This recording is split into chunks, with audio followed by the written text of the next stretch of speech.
राज्य सरकारकडून धर्मादाय रुग्णालयांसाठी आता नवे निर्देश जारी करण्यात येतात।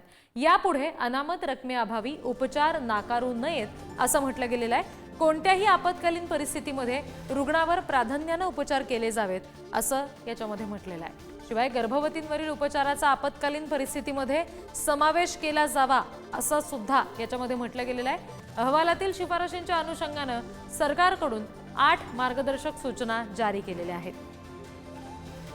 आणखी तपशील आपण घेऊयात। प्रतिनिधी बालाजी पोद्दार आपल्याशी जोडले गेलेत त्यांच्याकडून। बालाजी, पुण्यामध्ये दीनानाथ रुग्णालयात जे काही घडलं त्याच्यानंतर आता धर्मादाय रुग्णालयांसाठी या विशेष सूचना समोर येताना दिसतात। कुठले नेमके हे 8 नियम आहेत, कुठल्या 8 सूचना आहेत ज्या आता दिल्या गेल्यात सरकारकडून? रिद्धी दीनानाथ मंगेशकर हॉस्पिटलमधील या महिलेच्या मृत्यूनंतर धर्मदाय हॉस्पिटलला एक मार्गदर्शक सूचना राहाव्यात असं काही समोर आलं आणि त्यानंतर आयुक्तांच्या अध्यक्षतेखाली एक समिती स्थापन करण्यात आली होती।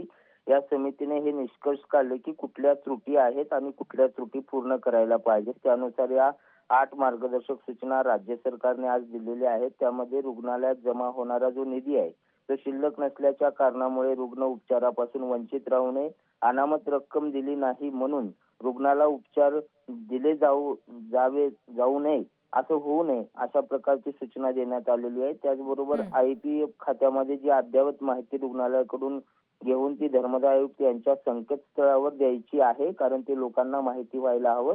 त्याचबरोबर जे काही आउटसोर्सिंग काम रुग्णालयाकडून सुरू आहे आणि त्यामुळे IVF मध्ये जो निधी यायचा तो निधी यायचा कमी होतोय, तर तो आउटसोर्सिंगचा निधी सुद्धा आता ग्राह्य धरला जाणार आहे। त्यातून 2% जे आहेत ते धर्मदाय रुग्णालयाला गरीब रुग्णासाठी उपचार करण्यासाठी ठेवण्यात येणार आहेत। असे कडक निर्देश जे आहेत ते इथून पुढे आता धर्मदाय रुग्णालयाला असणार आहेत। रिद्धी जी, बालाजी धन्यवाद दिलेल्या माहितीसाठी।